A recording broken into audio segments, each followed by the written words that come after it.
Good morning students. आज हम alternative current के क्वेश्चंस करेंगे। एनसीईआरटी से संबंधित जितने भी क्वेश्चंस हैं उनको आज हम स्टार्ट कर रहे हैं। पहला वीडियो है अल्टरनेटिव करंट का। ओके, ठीक है। तो इस क्लास में आप बहुत छोटे छोटे और अच्छे अच्छे क्वेश्चंस हैं जिनको हम सॉल्व करने वाले हैं और बहुत ही माइन्यूटली अगर हम देखें इनको तो बिल्कुल भी टफ नहीं है, बट अंडरस्टैंडिंग लेवल आपका इतना अच्छा होना चाहिए कि आप इन क्वेश्चंस को कर सकें। बस केवल आपको अंडरस्टैंड करना है कि किस तरह क्वेश्चंस हो रहे हैं। राइट, क्वेश्चन नंबर 1 से शुरू करते हैं बिना फालतू की बात की। ए 100 ohm resistor is connected to a 220 volt 50 hertz AC supply. आपको जब भी इस तरह का दिया हुआ है कि 220 वोल्ट AC और 50 हर्ट्ज, जब भी ऐसा दिया हुआ है इस तरह की ऐसी सप्लाई है, इसका मतलब इसमें जो वोल्ट दे रखा है, वोल्टेज दे रखा है वो VRMS दे रखा है। हमेशा ध्यान रखना है कि VRMS इज गिवन। जब तक कहा नहीं जाए कि पीक वैल्यू है तब तक उसको आपको VRMS ही मानना है। जब हम थ्योरी पढ़ रहे थे तभी मैंने क्लियर किया था, अभी मैं दोबारा बता रहा हूँ। VRMS is 220 volt. Now R is given 100 volt 100 ohm। First question है इसका, what is the RMS value of current in the circuit, यानी मुझे IRMS फाइंड आउट करना है। सो IRMS will be VRMS upon R। Direct हम कर सकते हैं इसे, है ना? कर सकते हैं, नहीं कर सकते? देखो आप समझ लो इसको बढ़िया से, ऐसा कैसे आए। IRMS क्या होगा? I0 upon √2। यहाँ पर कोई प्रॉब्लम नहीं है पीक वैल्यू का। I0 क्या होगा? I0 क्या होगा? V0 अपॉन R, और V0 अपॉन ये क्या है? That is VRMS। तो हम इसको डायरेक्ट भी लिख सकते हैं, IRMS is equal to VRMS upon R। ठीक है, तो यहां से इसको पुट कर दीजिए value. VRMS is 220 volt upon R 100, so we will get 2.2 ampere. 2.2 ampere IRMS की वैल्यू आपको मिल गई। नाउ सेकंड पार्ट है इस क्वेश्चन का, what is the net power consumed over a full cycle. Net power consumed, तो net power कितनी consume होगी? तो इस क्वेश्चन के हिसाब से देखें तो पावर जो average over a full cycle होगी वो कितनी होगी? V² upon R, VRMS square upon R, यही होगी ना? अच्छा, इसके हिसाब से देख लो, सीधे रख देंगे इसमें से 220, तो 220 multiplied by 220 upon R is again 100। ये 0 से 0 कैंसिल हो गया, अगेन 0 से 0 कैंसिल हो गया और हमें मिल गया 484, और पावर है तो मिल गई वाट में। तो इस तरह हम सॉल्व कर सकते हैं। ठीक है, VI से भी कर सकते हैं। VI से अगर हम ये फॉर्मूला नहीं लगाते, ये लगाए VRMS IRMS, तो भी हो जाएगा, सेम आंसर है। ठीक है ना, तो भी सेम आंसर हमें मिलेगी। तो 484 watt. So in this way we can solve the first question. Now we take second question. ठीक है ना, साथ के साथ करते जाओ बच्चों, साथ के साथ सारे क्वेश्चन करते जाओ, बिल्कुल भी एक्स्ट्रा करने की जरूरत नहीं है, बट इतना आप मिनिमम कर लो। Question number 2 is there, the peak peak voltage of an AC supply is 300 volt. Peak voltage यानी V0 हमें दिया हुआ है, that is 300 volt. What is the RMS voltage? तो ये फर्स्ट पार्ट तो काफी सिंपल हो गया है। आपको वी आर एम एस निकालना है,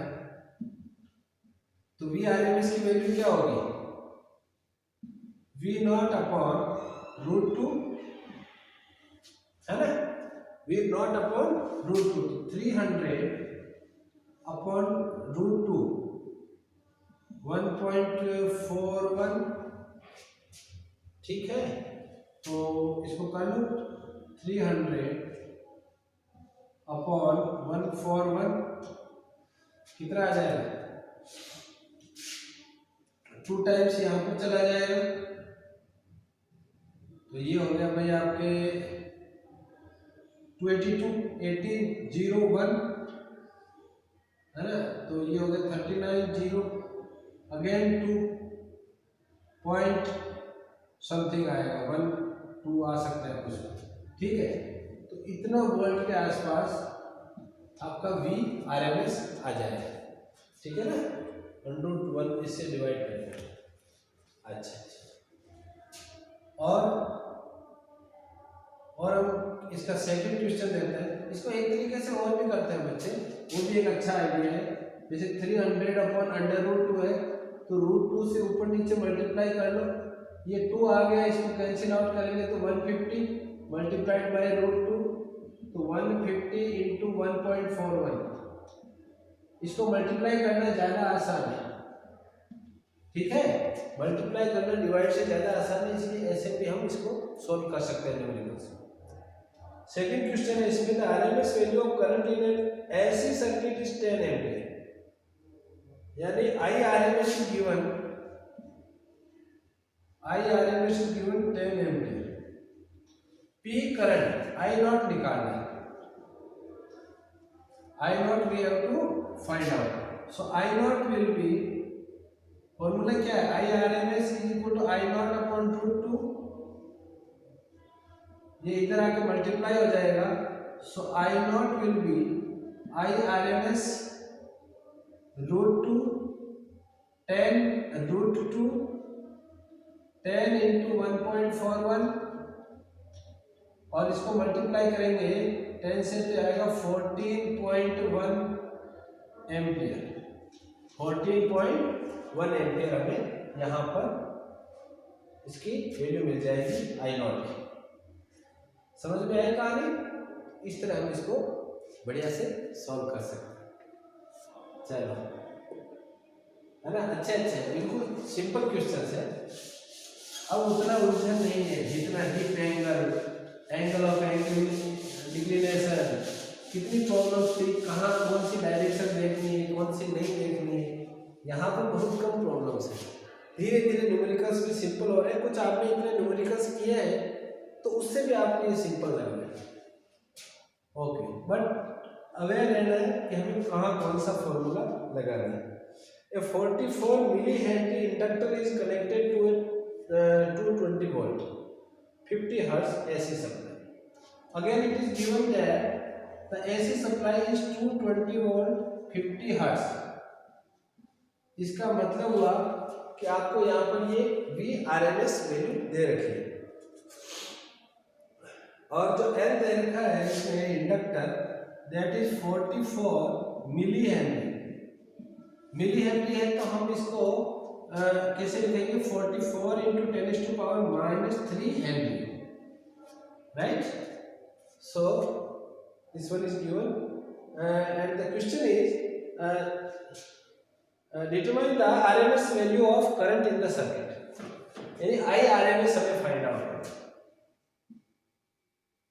अब यहाँ पर रेजिस्टेंस नहीं है, जब रेजिस्टेंस नहीं है तो यहाँ पर जो इंडक्टेंस होगा, इंडक्टर रिएक्टेंस, वो आपका यहाँ पर रेजिस्टेंस की तरह काम करेगा। So formula will be VRMS upon XL, VRMS upon XL, value निकालो इसकी, VRMS तो ऊपर रहेगा हमारे पास, XL की वैल्यू क्या आएगी, ओमेगा L। अब ओमेगा की भी वैल्यू नहीं दी हुई है, तो हमें इसको और आगे इलैबोरेट करना पड़ेगा, VRMS upon 2 pi nu, omega की वैल्यू क्या होगी 2 पाई एफ, सिंपल लिखे तो 2 पाई एफ लिख लो, 2 पाई एफ न्यू भी लिखते हैं इसको into L, F is given 50, so now we can solve it, value of VRMS that is 220 upon 2 into pi, f is given 50 and L is given 44 multiplied by 10 to the power minus 3, right? अब इस zero से ये zero cancel out हो गया, यहां से ये twice, तो ये हो गया 10, ये 10 हो गया, वर्क नहीं हो, तो ये 10 हो गया और ये 10 to the power minus 3 ऊपर से गया, तो ये हो गया 1000 ऊपर 10 to the power plus 3 हो जाएगा ना ऊपर जाके, यहाँ मिल गया अपने को 10 into 20 पाई, so 0 से 0 cancel out, that also cancel out 50 times, so we get 50 upon pi, तो 50 upon 22 upon 7, ऊपर और कैंसिल आउट किया इसको, ये 25 आ गया, यहाँ पर 11, यह आएगा 175 अपॉन 11, और इसको हम डिवाइड करेंगे तो 11 को 17 में 1 6 5 5 टाइम्स 0.10 हो गया, 100 बच गए, 100 को जब डिवाइड करेंगे 11 से तो 9 एम्पियर, 15.9 एम्पियर के आसपास आ जाएगा आपका IRMS, ठीक है ना। IRMS कितना आ गया 15.9, ऐसे सोल्व करना है, VRMS अपॉन XL, इंडक्टेंस ही काम करेगा रेजिस्टेंस की जगह, जब रेजिस्टेंस नहीं है तो इसकी वैल्यू रख देंगे ओमेगा एल, और ओमेगा कितना है 2 pi F, F is given 50 hertz, so we will use it this data as f, right? Sometimes students write here new is also correct, ठीक है, चलो ठीक, okay. Now we come to question number 4, धीरे धीरे अच्छे सवाल आने लगे। Question number 4 is a 60 microfarad capacitor is connected to a 110 volt 60 hertz AC supply। इस बार क्या दिया है कि C दिया हुआ है, that is 60 microfarad, C is given 60 microfarad, और जो ये है ये दे रखा है 110 volt 60 hertz, need not to be remember, it will the VRMS, RMS value of current, अगर अपने को IRMS तो सेम वही चलेगा है ना, इसमें इंडक्टर की जगह कैपेसिटेंस है, कैपेसिटर लगा हुआ, तो IRMS will be VRMS upon XC। अच्छा, तो VRMS XC की वैल्यू क्या होगी 1 अपॉन ओमेगा C, ये ऊपर चला जाएगा into omega C, so this will be VRMS, omega is 2 pi f into C, VRMS 110 into 2 into pi 22 upon 7 into f 60 into C 60 microfarads, 60 into 10 to the power minus 6। तो इसको हम जब solve करेंगे तो 1 2 3 इनसे तो वहाँ वो पावर कैंसिल आउट हो जाएगा, 10 to the power minus 3 आ जाएगा, और इसको सॉल्व करेंगे तो यहाँ आएगा 22 into 22 आ गया, ये आ गया 36 अपॉन 7, ठीक है, तो ये हो गया 484 और यहाँ पे इसको 36 से मल्टीप्लाई करेंगे तो हमें कितना मिलेगा 2 48 2 55 5 और ये 29 और यहाँ आ जाएगा 2 0 sorry 12 1 12 1 24 and 1 5 2 40 4 2 4 7 1 upon divided by 7, इनका मल्टीप्लिकेशन डिवाइड करेंगे 7 से तो यहाँ आ जाएगा आपका 7 2 जे 40 3 4 that is 4 J 28 6 2 so 6 2 is again it will be divided by 8 times, again 6 4 that is 64 9 point something 0.1 और ये आ जाएगा इंटू 10⁻³ तो 3 पॉइंट इधर डिस्प्लेस होगा तो 2.489 एम्पियर, तो ये ओवन और अबाउट हो जाएगा 2.5 एम्पियर 2.5 एम्पियर 49 हो सकता, हाँ 49 हो जाएगा 4 इसके दो डिजिट तक लेंगे 49 एम्पियर आ गया 2.5 एम्पियर। तो इस तरह हम इसको सोल्व करेंगे। यहाँ कैलकुलेशन थोड़ी सी डाटा इस तरह के हैं कि वो कैंसिल आउट कम हो रहे हैं तो कैलकुलेशन थोड़ी सी आपको टफ मिलेगी। चलो नोट कर लिया ये साइड आपने। क्वेश्चन नंबर 5 क्या कहता है उसको सॉल्व कर लेते हैं। In the exercise 7.3 and 7.4, what is the net power absorbed by each circuit over a complete cycle? Explain your answer.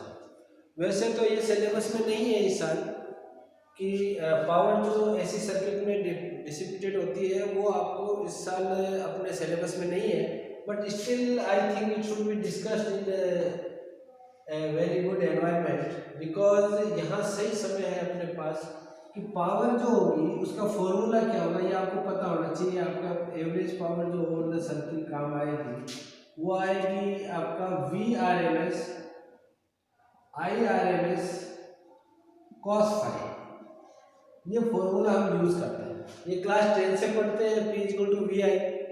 ऐसी सर्किट में VRMS IRMS cos phi, here phi is the phase difference, phi is phase difference और phase difference के बारे में हमें सारा कुछ जो पढ़ा है वो सिलेबस में है, तो हमें इसका मतलब यहाँ पर एक छोटी सी जानकारी ही ऐड करनी होगी। फेज डिफरेंस में आप लोग जानते हो कि जैसे क्वेश्चन नंबर 3 में क्या कंडीशन थी, कंडीशन ये थी कि वहाँ पर एक इंडक्टर था और इंडक्टर में जो वोल्टेज है V जो है वो π/2 से अहेड होता है करंट से I से, तो इसका मतलब जो फेज डिफरेंस है वो आपको π/2 मिलेगा वहाँ। तो यहाँ पर जब हम वैल्यू पुट करेंगे पावर एवरेज की तो यहाँ पर जो वैल्यू आएगी वो VRMS IRMS cos π/2 आएगी and the value of cos π/2 is 0, so all the average power dissipated in the full cycle, then we will get 0 power, ठीक है। और अगर क्वेश्चन नंबर 4 में देखें तो क्वेश्चन नंबर 4 में भी ये कंडीशन है कि जो उसमें केवल कैपेसिटर दिया हुआ है, तो केवल कैपेसिटर वहां पर है तो जो करंट है वो π/2 अहेड है and the voltage is lagging by π/2, so phi is there again π/2 and we will get the average power 0. So in both the cases the average power over a full cycle is 0। ठीक है, तो ये हमें यहाँ पर ध्यान रखना है, छोटा सा कंसेप्ट है, हालांकि ये सिलेबस में नहीं है but still I think you should know it. कहीं से घुमाकर इसको वो टच कर सकता है। Now we come to question number 6। Now we come to question number 6। So इसको रब कर देता हूँ। बहुत अच्छे सवाल है, सिंपल भी है और टेक्निकल भी, कंसेप्चुअल है। लेसन आपका बहुत अच्छा हो जाएगा अगर आपने नोटिस को समझा सके। रिवाइज भी हो रहा है और लेसन भी अच्छा हो रहा है। क्वेश्चन नंबर 6 इज दैट, अच्छा क्वेश्चन नंबर 6 क्या कहता है, obtain the resonant frequency omega. हम रेजोनेंट फ्रीक्वेंसी को ओमेगा नॉट लिखते हैं, इसने ओमेगा आर लिखा है, कोई बात नहीं, अच्छी बात है। Of a series LCR circuit with L is given 2 henry, L दिया हुआ है 2.0 henry and C is 32 microfarad and R is given 10 ohm. एक एलसीआर सर्किट है जिसमें तीनों है, तो एल सी और आर तीनों दिए हुए हैं। आपको रेजोनेंट फ्रीक्वेंसी निकालनी है और साथ ही क्यू वैल्यू निकालनी है। अच्छा, तो ओमेगा आर इज क्या होगी, 1/√LC, है ना। फॉर्मूला लगा दीजिए। ओमेगा नॉट की वैल्यू क्या होती है, ये ओमेगा नॉट ही है। व्हाट इज ओमेगा नॉट और omega R, 1/√L that is 2 and C that is 32 into 10⁻⁻⁶। ठीक है, माइक्रोफैरड है ना। अच्छा, सो वी विल गेट 1/√of, ये 64 हो गया है ना, तो इसमें से हटा देते हैं स्क्वायर रूट को, तो 64 का इसमें से निकालेंगे तो 8 आ जाएगा और 10⁻⁻⁶ का आधा हो जाएगा 10⁻⁻3 जब स्क्वायर रूट निकालेंगे। स्क्वायर रूट में पावर हाफ हो जाएगी, ये ऊपर जाएगा तो वी विल गेट 10⁻3/8 और 10⁻3 का मतलब 1000/8 और इसको जो हम कैंसिल आउट करेंगे तो 250 से 4 ये 125, 125 रेडियन पर सेकेंड आपको यहाँ से ये ओमेगा नॉट या ओमेगा आर जो भी आपको गिवन फाइंड आउट करना है वो आपको मिल जाएंगे। इसका सेकेंड पार्ट है क्वेश्चन का, second part is given that is we have to find out the value of Q. Q value निकालनी है, ठीक है। सो क्यू वैल्यू की अगर हम बात करें तो इसके अंदर कई फॉर्मूले दिए हुए हैं। आप अगर इसमें बुक में देखेंगे पीछे जाके तो आपको मिलेगा क्यू वैल्यू जो है इसमें शायद कहाँ पर दी हुई है, हाँ एक जगह दी हुई है ओमेगा नॉट L/R है ना, quality factor omega naught L/R, omega naught L/R। तो यहाँ पर प्रॉब्लम आएगी, आपको प्रॉब्लम यह आएगी कि सबसे पहले हमें ओमेगा नॉट की वैल्यू रखनी पड़ेगी। तो ओमेगा नॉट हमने फाइंड आउट कर लिया तो इसी की वैल्यू रखें, ठीक है ना, ये बेस्ट है। अदरवाइज हमें फॉर्मूला कौन सा यूज करना पड़ेगा, एक फॉर्मूला 1/√L/C क्वालिटी फैक्टर। जब L, C और R तीनों दिए हुए हो, बट यहाँ पर हमें बुक में हमने ये यूज किया है ओमेगा नॉट L/R। तो जब हमने ओमेगा नॉट फाइंड आउट कर लिया है तो यही पुट कर दो यहाँ। So we will get omega naught is 125, value of L is 2 upon R that is 10। तो बच्चों ये हो गया ऊपर 250, कैलकुलेशन काफी इजी हो गई है, अपॉन 10 ये कैंसिल आउट हो जाएगा और हमें मिलेगा क्वालिटी फैक्टर क्यू वैल्यू मतलब quality factor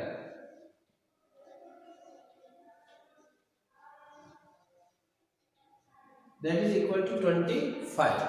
So this is a very important ratio and we can get it easily. When we have already find out the value of omega naught, then this will be not be tough. Okay?